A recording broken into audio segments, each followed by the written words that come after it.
Hello and welcome to Jeremy's Yorkshire Allotment Adventures on what's been here an absolutely beautiful day. Incredible. Well, that's because we've had an equinox. Yes, one of those, another one.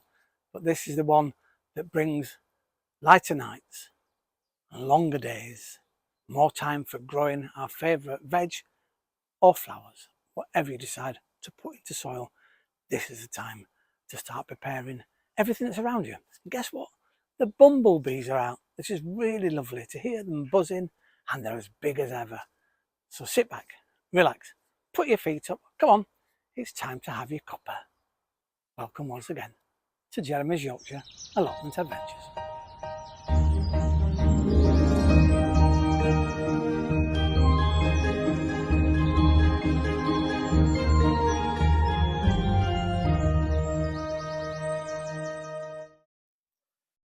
Well, I'm down again next to an abundance of beautiful, beautiful daffodils. Aren't they glorious? And they're just surviving. They're doing really, really well. Now, last time I was down here, I left you a little surprise at the start of the show. And thank you for your comments. Many of you thought it was very, very funny. Because yes, sometimes I do set off talking and I have to stop and do it again. I get a bit tongue-tied. And last week was one of those times. I had to do the opening a few times, but not today. Although my voice, since I've started recording, has gone a little bit croaky. I have no idea why. Here, as I say, we've got beautiful daffodils. And below the daffodils, the bluebells are starting to arrive. A little early, in my opinion. But we've got a couple over there that are opening up, so we'll take a photograph of that. In fact, shall we do it? So here's a photograph of my lovely bluebells, which are opening up nicely. Surrounded here, of course, by raspberries and roses. The roses are blossoming, the raspberries are just starting to blossom here. But what's fantastic, in this greenhouse next to me, those bushes that I planted, I say bushes, should I say, ow, that's just stuck in my leg, that's a rose. Those sticks that I planted have started to bud, and they are raspberries, so it's really fantastic. They've really taken. The roses haven't taken off, but hey, you win some and you lose some. I have to be careful here because I've got nettles here with flowers on, but I'm leaving those because the bees are out and they can come and get some pollen if they want. They don't really harm anybody, the nettles, at the moment. They can do what they want. If we have to take them up, we'll take them up later on. Why am I down here, you ask? Well, do you remember last time I talked about keeping away cats from my allotment because we're leaving little presents all over the place? Well, in front of me here has been their toilet. I say has been because ever since I put the tea bags down and the orange peel, we have no cats in sight. They haven't left my little parcels from me. They've suddenly disappeared, decided not to come here and use this as their toilet area. I've been keeping an eye out and they don't seem to have gone anywhere else within this area. So that's rather lovely. Now behind me here, I've been sorting out my where my strawberries are because I saw some of that bindweed coming through. Always had problems in that little bit because it's near the tree and it's in the roots, it's entangled, you can't get it out. But just to keep at it and at it and at it, and eventually it will give up. But yeah, down here, orange peel and tea bags and coffee grounds, and it seems to have done the trick. So far, so good. May need to buy some more oranges though, because these look a little dried out. I just thought I'd show you close up. Look at that. Hey, raspberries, brand new raspberry plants, and they've really taken. This is rather nice, isn't it? So I've got 1, 2, 3 there. There's 2 more in there, so it's 5 brand new raspberry plants. It won't be this year, maybe in a couple of years' time. We've got some lovely raspberries off these, and these are off the plant which is near the. I can't even speak. I told you I have moments. Near the roses, and they produce massive, big, juicy raspberries. So let's hope these do exactly the same. Had some lovely birds today here on the allotment. It's incredible actually how many varieties there are. In fact, here's a photograph and look at all these. We've got chaffinches, gold chaffinch, I think. It said at one point I got some sort of buzzard, but I doubt it very much. What we have got though is we've got magpies, and I've noticed the other day, I think they're building a nest in what is the cherry tree. So that will be interesting. They're always sat there. There's a lovely little robin singing its heart out at the moment up there, watching my every move. But yeah, it's really lovely to have all the... And you know what we had this morning? We had a song thrush. Such a beautiful sound. Really beautifully singing away, minding their own business, having a wonderful time in the sunshine, like the rest of us are doing. Oh, chattering away to myself there. We're just quickly in the greenhouse before I end today's show. Do you like my little watering can? I've had it at Hedges outside actually, but it's brilliant because water, put it in there, look like that, and it delivers perfect water to exactly where I want it. There you are. We're all about tea here on the allotment, aren't we? So what's been going off in here? And you'll probably notice, the eagle-eyed amongst you, I have a different top on. That's because when I was filming yesterday, I got to this point in the show. It did about a minute's worth of audio, and then the microphone cut out, so the batteries run out. It's difficult to tell unless you watch the whole thing through.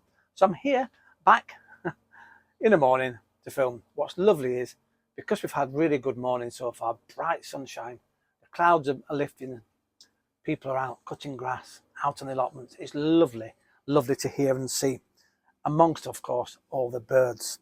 Now in here, I've moved a few things around because, let me show you this. And in fact, I'm going to need some water because it's actually happening. Let me just water that. This is where, if you remember, I thought I'd have a go with my carrots. And look, we have carrots. Isn't that exciting?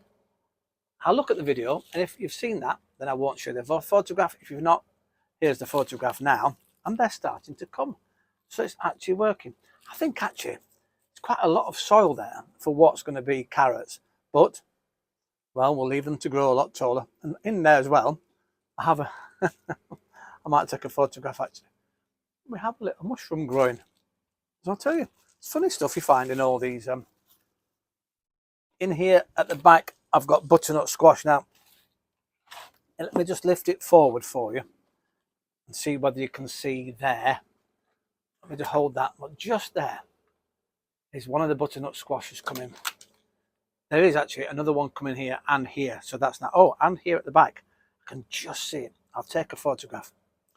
And it's that time, and I love this time, when they poke through the soil and the compost, but it still retains the seed. But now it doesn't need the seed anymore, because we talk about often here that all their food is inside the seed until it gets through the soil, and then it becomes the light and the warmth, and that's what feeds it. Of course, what's in the soil, because we've now got roots into the soil, but at least we're going to have some butternut squashes this year. Really excited. These, well, these are sprouts, and I've left them go a bit leggy because, well, these are sprouts too. So I've got 1, 2, 3, 4, 5, 6 sprouts there. There's about another 4 over there. So I've got loads and loads of sprouts. I've put these onto the mat here behind me to get some warmth. I've just noticed actually, I need to buy a new light bulb because my bulb's gone now. This is a fluorescent bulb. Can I take it out? It's an old-fashioned fluorescent bulb. I wonder if I can still buy one of those. I bet if I can, they're quite expensive. It's 64k. When you look at light bulbs for growing, this is 6.4, so that means it's really high on the scale. So it's really more like daylight. It's a daylight colour, whereas you have a softer light, 2.4, 3.4. They're lower and they give a rounder, more orangey light. So often when you buy fluorescent lamps, it'll say on there, and it's the same if you can keep fish or any tropical animals, you need to have different coloured lights because it gives you different energy, I suppose, for the things underneath it that need light to grow. So I have to keep that off and they'll get natural light. But I'm going to need to buy, either buy one of those or I need to upgrade my system to LED version of the thing. Exciting. Everything's coming up wonderfully. Now, I've been worried about my potatoes, but no need. They're starting to go. Look, finally, we're getting little shoots out of my potatoes, and they're chitting nicely, having a wonderful time. Well, once again, thank you very much for watching Jeremy's Yorkshire Allotment Adventures. I didn't post last Sunday because here in the UK, it was Mothering Sunday. And we had a day of celebrations, not only for the mothers that are still with us, but all those that are no longer with us, that have left these mortal shores, as they say, and are somewhere in the ether. But we know, don't we, that our mums are always in our hearts. They come with us wherever we are. I talk to mine regularly, especially if I see a robin on the allotment. We've talked about this before. Mum wouldn't have robins in the house at Christmas. If someone sent her a Christmas card, it went straight in the bin outside. Would never let it in because she thought they were bad luck. But here on the allotment, I like to think that mums pop to see me, because that's what they say. If you see a robin out, it's someone coming back to say hi and keeping an eye on you. Isn't that a lovely thought? So to all the mums out there, wherever you are loved and were loved and will still be loved. So from Jeremy's Yorkshire Allotment Adventures here, I'll see you next time on the allotment. Ta-ra for now.